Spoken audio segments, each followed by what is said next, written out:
중에 말씀을 읽을게요. 예, 이해했죠? 예.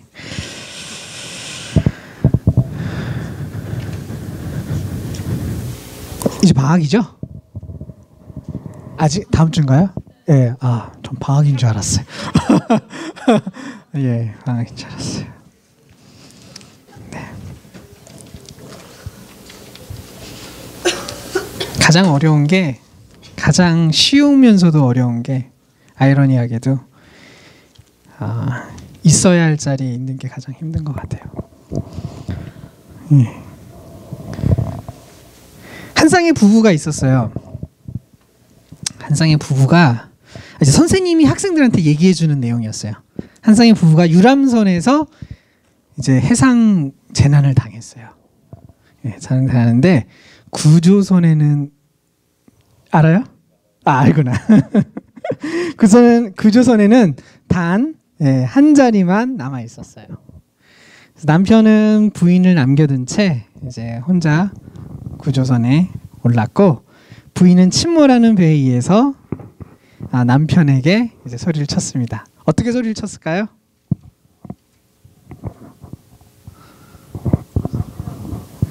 You knew that. 예, 그래요. 근데 얘기를 좀 더 진행을 할게요. 선생님이 이제 여기까지 얘기를 하고 그 다음에 학생들한테 질문을 했어요. 그랬더니 어떤 학생은 이제 격분해서 그 이제 아내가 남편에게 당신을 저주해요. 내 눈이 정말 삐었지. 라고 하는 학생도 있었지만, 이제 어떤 학생은 선생님, 아마도 부인이 아이를 잘 부탁한다고 말했을 것 같습니다. 라고 얘기를 했어요. 선생님이 깜짝 놀랐죠. 너 이 얘기 들어봤니? 라고 선생님이 물어봤어요, 학생한테. 그랬더니 이 학생이 뭐라 그러냐면, 아니요, 그런데 저희 엄마가 돌아가실 때 아버지한테 그렇게 말씀하셨어요. 라고 얘기를 하는 거예요. 선생님은 감격해하면서 이제 다음과 같이 얘기를 계속 진행했습니다. 배는 침몰했고 부인은 결국 세상을 떠났어요. 남편은 부인을 대신해 딸을 잘 키웠고요. 그리고 세월이 흘러 이 아빠는 이제 죽게 되었습니다. 딸이 아빠의 유품을 찾다 보니까는 아빠의 일기장을 찾게 되었는데, 거기에 이런 내용이 쓰여져 있다고 합니다. 그때 나도 당신과 함께 죽고 싶었지만 우리 딸 때문에 그럴 수가 없었어. 당신만 깊고 깊은 바닷속에 잠들게 해서 미안해. 라고 적혀 있는 걸 보았던 것이죠. 배가 침몰할 당시 아내는 이미 고칠 수 없는 중병에 걸려 있었다고 합니다. 그리고 남편은 아내의 마지막 부탁으로 자신만 구조선에 올라서 목숨을 구한 것입니다. 만약에 딸이 아빠의 그러한 기록이 없었다면 아빠에 대한 생각을 굉장히 자유롭게 했겠죠. 그죠?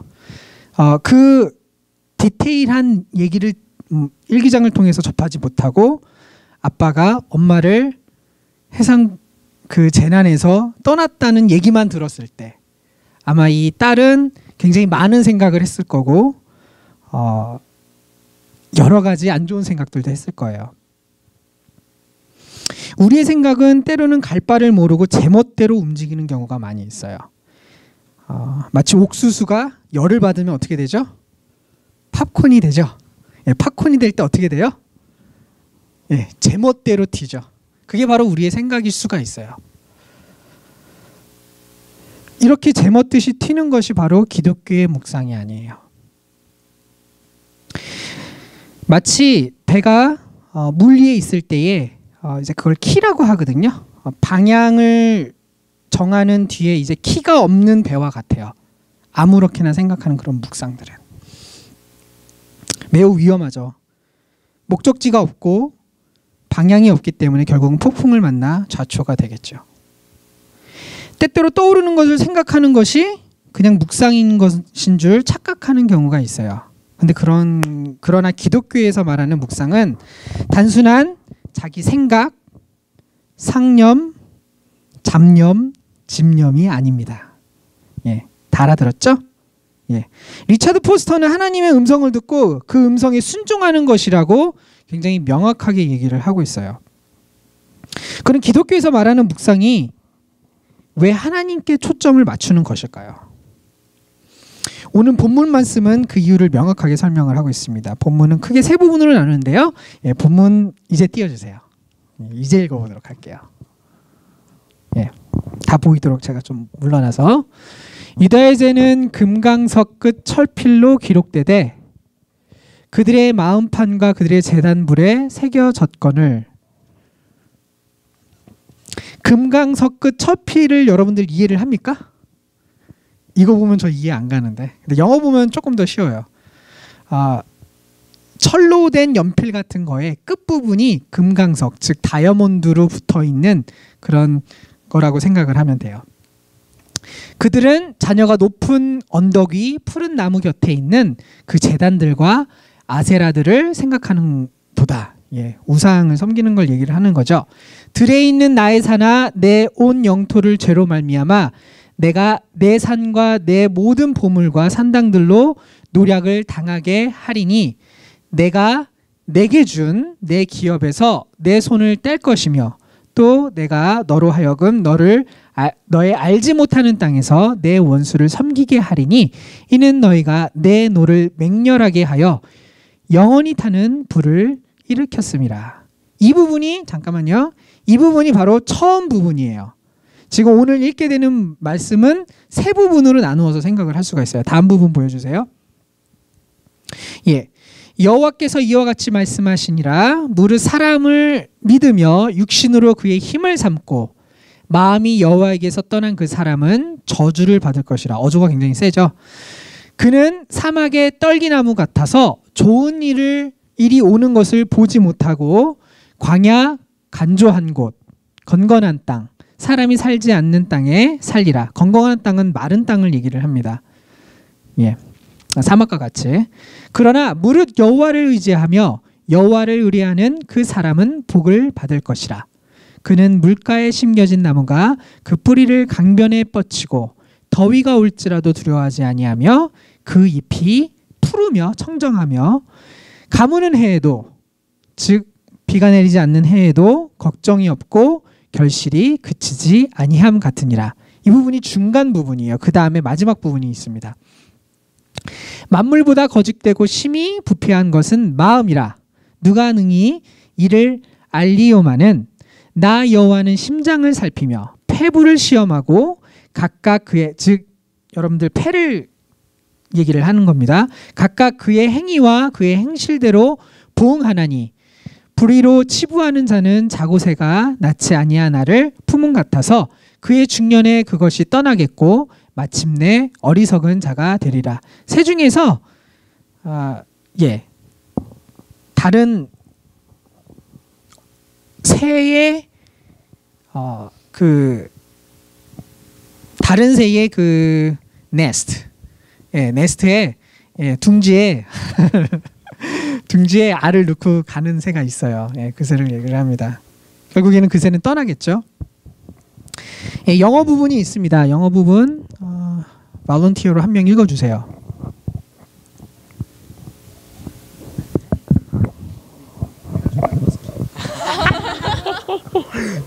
여기로 할까요? 네. Judas' sin is engraved with an iron tool, inscribed with a flint point, on the tablets of their hearts and on the horns of their altars. Even their children remember their altars and Asherah poles beside the spreading trees on the high hills. My mountain and the land and your wealth and all your treasures I will give away as plunder, together with your high places, because of sin throughout your country.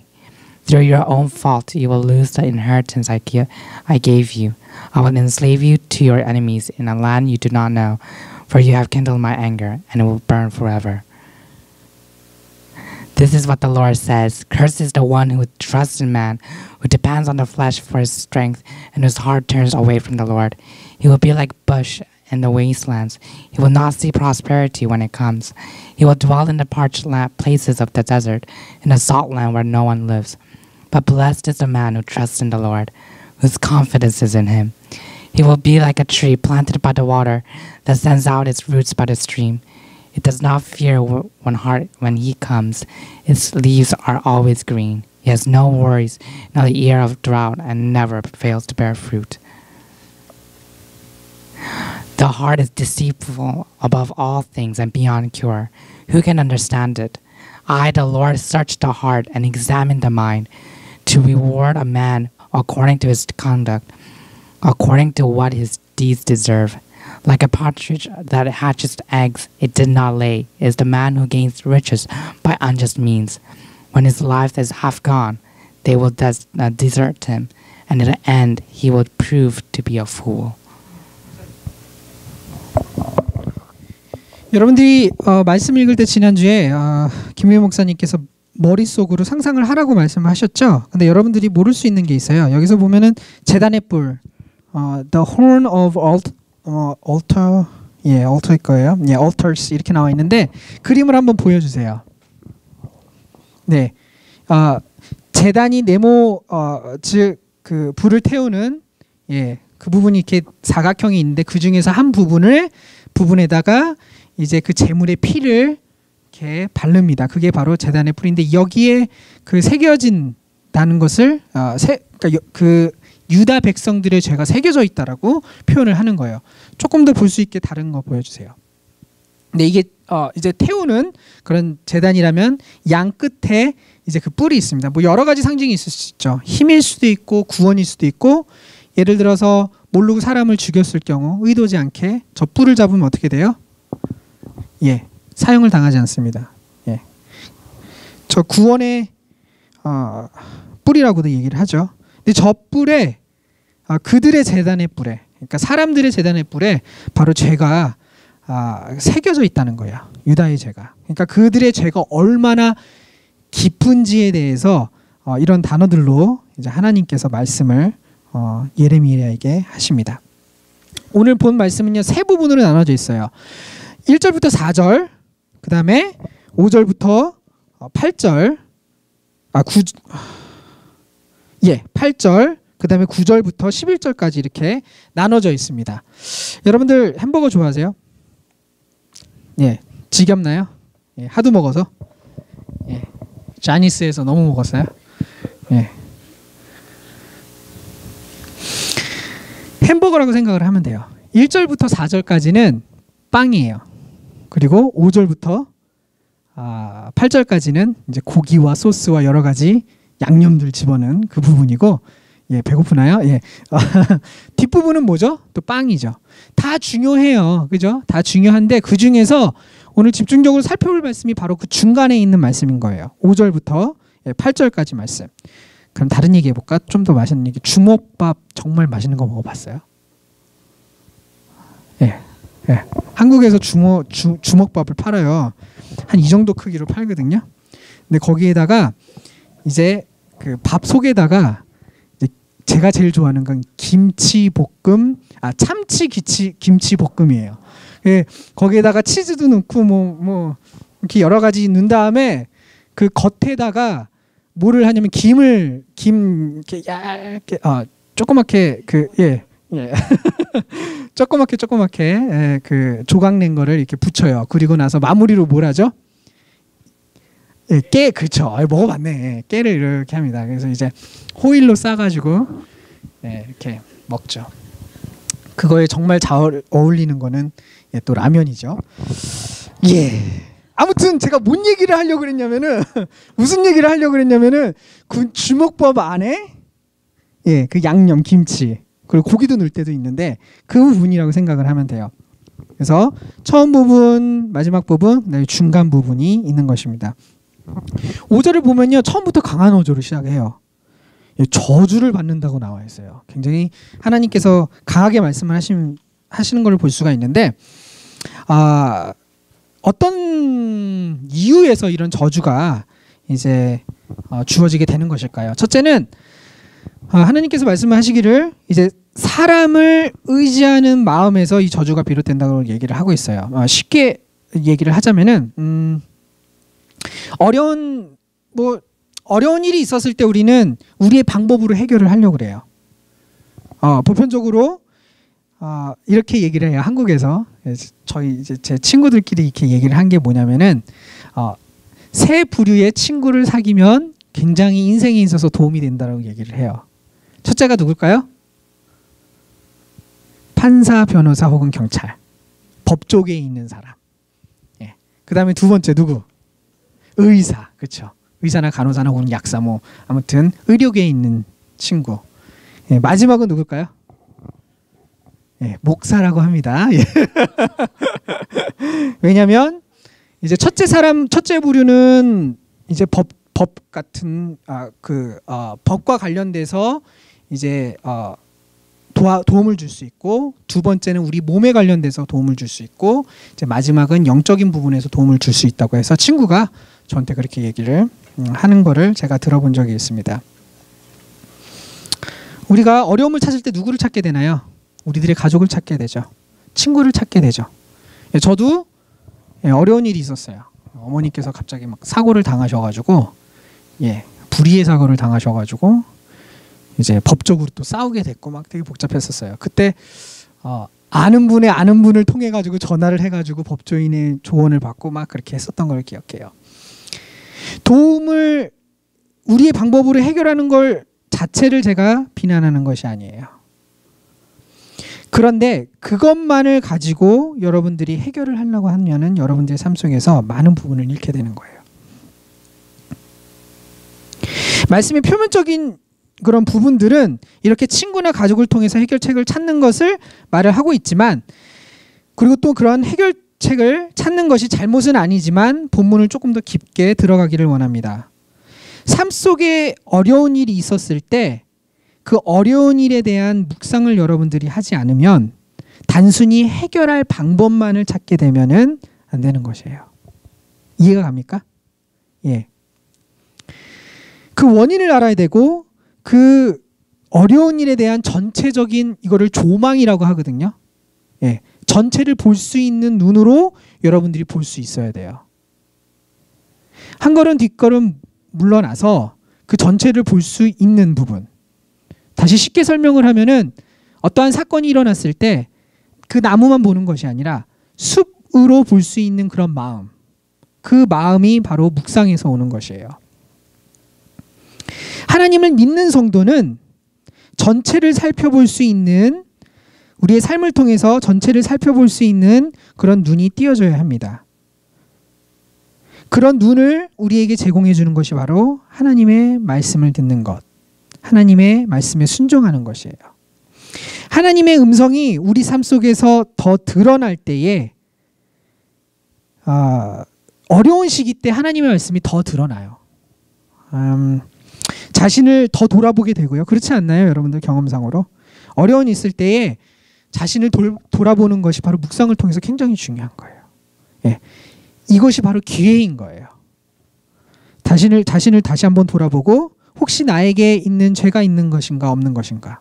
특별히 오늘 말씀에서 죄 부분에 대해서 굉장히 크게 말씀한 거를 우리가 살펴볼 때에 어떻게 보면은 여러분들의 어떠한 어려운 일이 겪었을 때 그것이 여러분들의 죄에서 나온 것일 수도 있어요. 아닐 수도 있어요. 세상의 죄일 수도 있어요. 여러분하고는 관련이 없는데, 예를 들어서 세월호 같은 경우 그 학생들의 죄가 아니라 누구의 죄예요? 사회 구조의 죄, 선장의 죄, 여러 가지 죄죠. 더 나아가선 한국 사회의 그런 구조의 죄. 아담이 죄를 지은 후에 그러한 disorder, 잘못된 그러한 불균형과 그런 모습들은 우리 삶 속에서 나타날 수밖에 없어요. 우리 삶 속에서 어려운 일들은 반드시 찾아옵니다. 그러나 그것을 여러분들이 어떻게 대하느냐, 그것은 여러분들 스스로를 바라볼 수 있는 그런 태도와 마음이 굉장히 필요한 것입니다.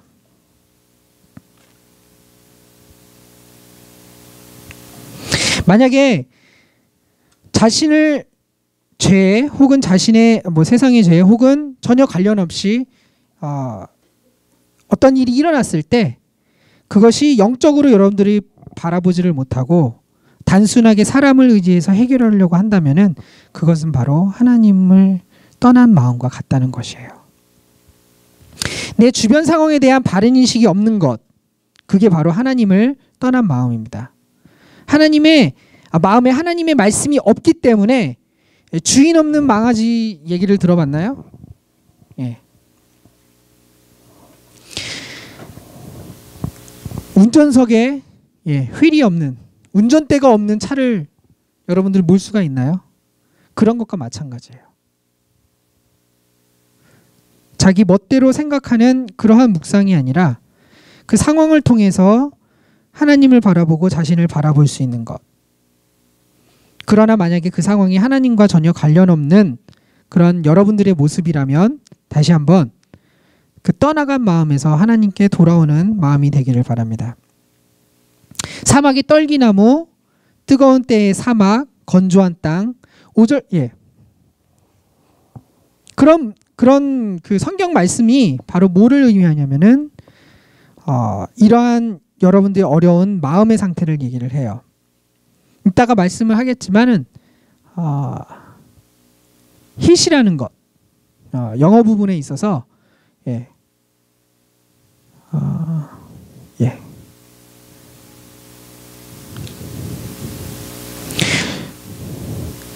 광야, 한글 표현에서는 적절하게 표현이 안 됐는데 hit이라는 단어가 쓰입니다.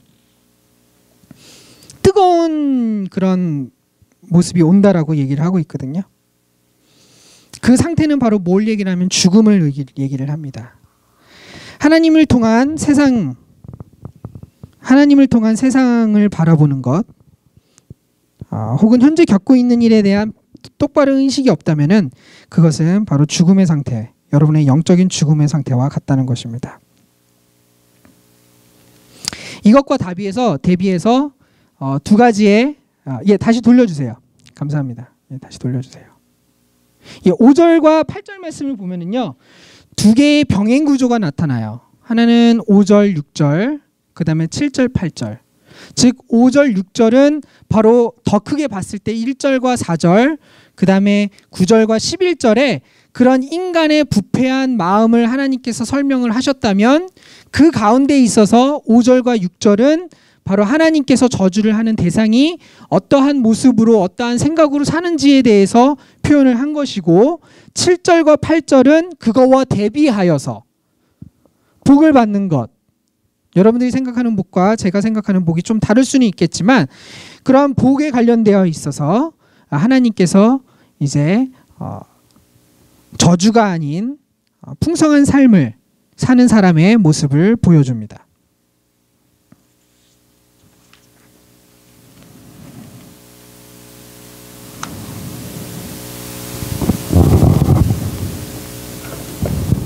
저는 여기서 복이 단순히 잘 먹고 잘 사는 것을 얘기한다고 생각하지 않습니다. 그 이유는 바로 나중에 보면은 열매라는 단어가 쓰여요.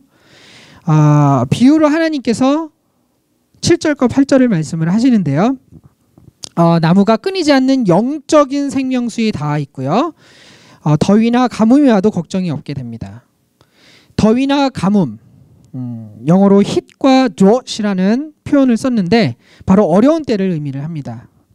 이런 상황에서도 우리가 마르지 않는 생명수인 바로 예수 그리스도와 연결되어 있다면 그를 의지하여서 우리의 근심과 어려움을 맡길 수 있게 되는 것입니다. 본문의 말씀을요, 좀 더 깊게 이해하여 삶에 적용하려는 사람이 있었어요. 데이비드 폴리슨이라는 분인데 그분이 이제 이렇게 얘기를 합니다. 보여주시겠어요? 그림을 하나 보여주시겠어요? 나무 그림? 네, 생각보다 자그마하네요. 감사합니다.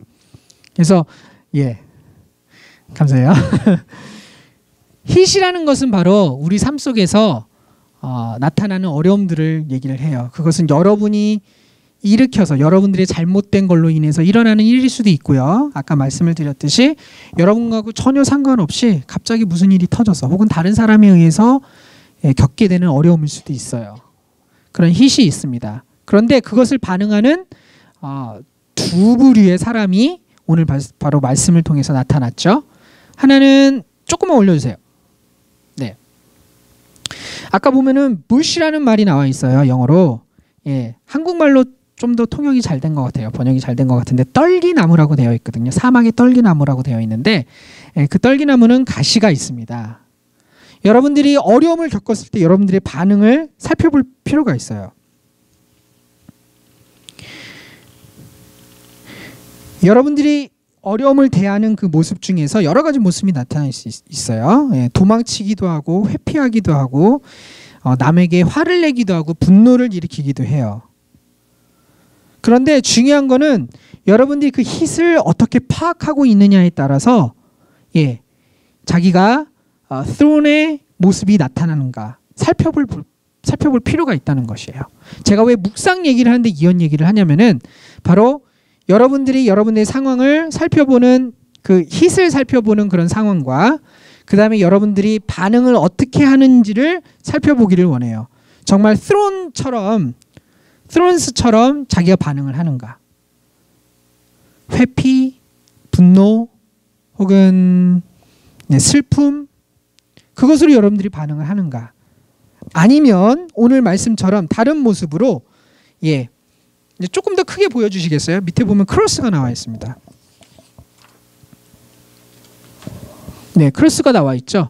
예수님으로 인해서 여러분들이 그것을 내려놓을 때에 바로 여러분들의 삶 속에서 fruit이 나타나는 것인데 여러분들 삶 속에서 제대로 이해하고 자기의 리스판스를 확인했을 때 그랬을 때 영원한 샘물 즉 예수님 크로스에다가 뿌리를 둔 그리스도인들은 어떠한 어려움이 오더라도 푸른 잎을 내고 그 어려움을 이겨낸다는 거예요. 여러분들의 근원은 어디입니까? 예수님의 관계에서 오는 끊이지 않는 그런 생명수 안에 여러분들이 뿌리를 두고 있습니까? 아니면 단순히 어떠한 일이 생기면 그거에 반응하는 그런 삶을 살고 있습니까? 그리고 결국에는 그렇게 반응하여 산다면 결실이 없겠지만 예수 그리스도의 그것을 맡기고 그 다음에 여러분들이 예수 그리스도의 그 관계를 통해서 결국은 여러분들이 끊이지 않는 프루트를 나타낼 수 있다는 거예요. 이거와 묵상이 무슨 관련이 있느냐? 이제 제가 좀 말씀을 더 드릴게요. 묵상의 과정을 이게 사실은 묵상의 과정이거든요. 제가 아까 말씀드렸듯이 아무렇게나 팝업 그러니까 팝콘처럼 그렇게 생각하는 그런 것이 묵상이 아니라 하나님의 말씀으로 묵상을 해야 된다는 이유가 여러분들이 묵상을 할 때 이제 여러분들의 상황을 보게 돼요. 예를 들어서 뭐 앉아서 눈을 감게 된다 하잖아요. 그럼 어떻게 합니까? 그냥 가만히 앉아만 있나요? 여러 가지 생각들이 떠오르겠죠. 바로 여러분들이 가장 먼저 떠오르는 거는 어려운 일들 혹은 친구와의 관계 혹은 뭐 학업 뭐 여러 가지 어려운 일들이 이제 머릿속에 떠오를 거예요. 그게 바로 여러분들에게 다가오는 어려운 때예요. hit이에요. 혹은 drought. 메마른 그런 부분들입니다. 그랬을 때 여러분들이 자기의 반응을 머릿속으로 생각해 보는 거예요. 내가 어떻게 했지? 내가 어떻게 반응했지? 그리고 나서 예수님을 생각을 하는 거예요. 저는 이렇게 합니다. 저는 특히 예수님을 생각할 때에 리처드 퍼스터는 어떻게 해요? 뭐 손을 밑으로 하고 위로 하고 그렇게 얘기를 합니다. 그거 여러분들 혹시 읽어보셨어요? 밑으로 해서 다 내려놓고 위로 해서 하나님께 받고 간단하게 얘기를 하자면 이렇게 할 수도 있어요. 근데 저는 어떻게 하냐면요. 리처드 파스터가 이제 상상력을 이용하듯이 저는 저 나름대로 상상력을 이용을 해요. 저는 예수님께서 앞에 계신 것을 상상해요. 그리고 나의 감정의 찌꺼기들, 슬픔, 아픔, 분노, 상처, 짜증, 감정들을 이제 내 백에다가 이렇게 담았다고 생각을 해요. 그리고 나서 그것을 예수님 앞에 내려놓는 상상을 합니다. 내려놓아서 이렇게 일어나면 예수님께서 저를 딱 안아주는, 감싸주는 것을 머릿속으로 생각을 해요. 상처, 분노, 짜증, 어려움, 괴로움, 고통 그런 것들이요. 마음의 고통들이요. 그냥 안 내려놔져요. 여러분 쉽게 내려놔지나요? 하루에 수십 번도 생각나지 않나요? 그렇죠? 그 부분에 있어서 쉽게 예수님께 우리가 말은 해요. 예수님께 내려놔야 된다. 십자가에 못 박아야 된다. 어떻게? How? 저는 그런 상상력을 이용을 해서 머릿속으로 또 나의 감정으로 그렇게 하나님께 맡깁니다. 여러분의 방법이 있을 거예요. 상상력이 됐던 오늘 파스터가 얘기하듯이 손을 올리든지 내리든지 그런 방법을 이용을 하든지. 결국 이러한 모든 과정들이요, 여러분들의 삶 속에서 깊은 통찰력을 가져다 줍니다. 저는 그것이 바로 묵상이라고 얘기를 하고 싶어요. 여러분들의 감정이 따뜻할 때까지 때로는 이제 그러한 고통들이 내려놓지 못할 때가 있거든요. 예. 예를 들어서 제가 이제 학교를 한 군데를 붙었어요. 한 군데를 이제 박사를 지원했는데 한 군데를 붙었는데 장학금 얘기도 딱 나왔어요. 그래서 이 정도 주는구나. 근데 이제 다른 같이 지원한 친구한테 물어보니까 그 친구는 장학금을 더 받았어. 마음이 속상하더라고. 인간이라 어쩔 수 없는 것 같아요. 왜냐하면 그만큼 빈자리를 제가 메꿔야 되니까. 그랬을 때 이렇게 상상을 하는 거예요. 그 친구한테 오히려 더 기뻐해주고, 그리고 나 나름대로 예수 그리스도 앞에서 나의 짐을 내려놓는 거예요. 그리고 나서, 왜냐하면 나와 예수님과의 관계를 통해서, 그리고 나서 이런 것들이 반복이 되면 어떻게 될까요? 마음의 평안과 여러 가지 fruit, 성령의 열매들이 맺어지게 되는 것이죠. 반복적으로 하세요. 여러분들 나름대로의 방법이 있다면 그 방법을 이용을 하세요. 단순히 가만히 앉아 있는다고 묵상이 아닙니다. 그리스도인의 묵상은 조금은 달라야 될 것 같아요. 불교에서 말하는 혹은 다른 어떤 곳에서 말하는. 다르게 생각한다면 여러분들의 마음에 하나의 정원을 꾸민다고 생각을 하시면 좋을 것 같아요. 그 정원 안에 한 나무를 키운다고 생각을 하세요. 그 나무의 상태가 바로 여러분의 상태예요. 그것이 가시를 나타내고 있는가, 아니면 열매를 맺고 있는가, 여러분들의 마음속의 정원 안에. 스페이스가 안 생길 때가 있어요, 마음속에. 그러면 그 스페이스를 만들기 위해서 다시 작업을 하는 거예요. 예수님께 맡기는 거예요. 그리고 나서 여러분들이 이제 말씀과 또한 교제와 여러 가지를 통해서 그 위에, 그 나무 위에, 키우는 나무 위에 물을 주고 거름을 주고, 그런 것과 마찬가지입니다. 그러고 나서 잠잠히 기다리세요. 마음의 변화가 있을 수 있도록. 여러분들이 예수님과 연결되어 있으면 그 열매를 맺게 될 것입니다. 다 같이 기도하시겠습니다.